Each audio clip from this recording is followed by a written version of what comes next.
The city of Salvador da Bahia on the coast of Brazil was captured by the Dutch in 1624, as a part of the Groot Dezeen plan of the Dutch West India Company. Although the Dutch intentions were reported to the Spanish, no counteraction was taken. Prelude. On December 22, 1623, a Dutch fleet under the command of Admiral Jacob Willekens and Vice Admiral Peter Heine, consisting of 35 ships, sailed from Texel carrying 6,500 men. 13 were owned by the United Provinces, while the rest belonged to the WIC. These vessels were en route to Cape Verde, where they arrived after being scattered by a storm. There Willekens revealed his objective, which was the capture of the city of Salvador da Bahia. The Dutch plans to invade Brazil were soon reported by Spanish spies in the Netherlands to the court of Madrid, but Count Duke of Olivares did not give them credit. On May 8, the Dutch fleet appeared off Salvador. The main objective of the expedition was the capture of the port to use it as a commercial base to ensure Dutch trade with the East Indies. In addition, they would control much of the sugar production in the region, as Salvador was a major center for the substance.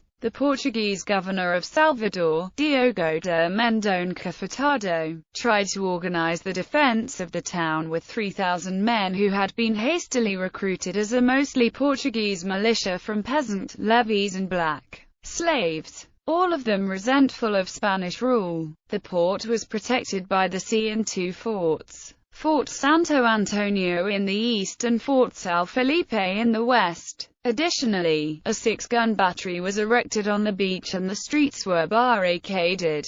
Capture. The Dutch fleet entered the bay divided into 2 squadrons. One sailed towards the beach of Santo Antonio and disembarked soldiers commanded by Colonel Johan van Dorf. The other anchored off the town and opened fire on the coastal defenses, which were quickly neutralized. At dawn the city was surrounded by more than 1,000 Dutch soldiers with 2 pieces of artillery. Intimidated, the Portuguese militia threw their weapons away and fled, leaving Mendonça with 60 loyal soldiers. Salvador had been captured at a cost of 50 casualties among the attackers. Willekens and Heine installed a garrison under the command of Dorth before departing on new missions, according to the orders they had received. 4 ships were sent back to Holland carrying booty and news, and also instructions to call for reinforcements to secure Salvador. The defenses of the city were reinforced and expanded with moats and ramparts, and the garrison was soon increased to 2,500 men with numerous Portuguese slaves seduced by promises of freedom and land. Aftermath. However, the Dutch garrison soon began to be harassed by the local guerrillas, led by Bishop Dom Marcos Teixeira, who had escaped inland.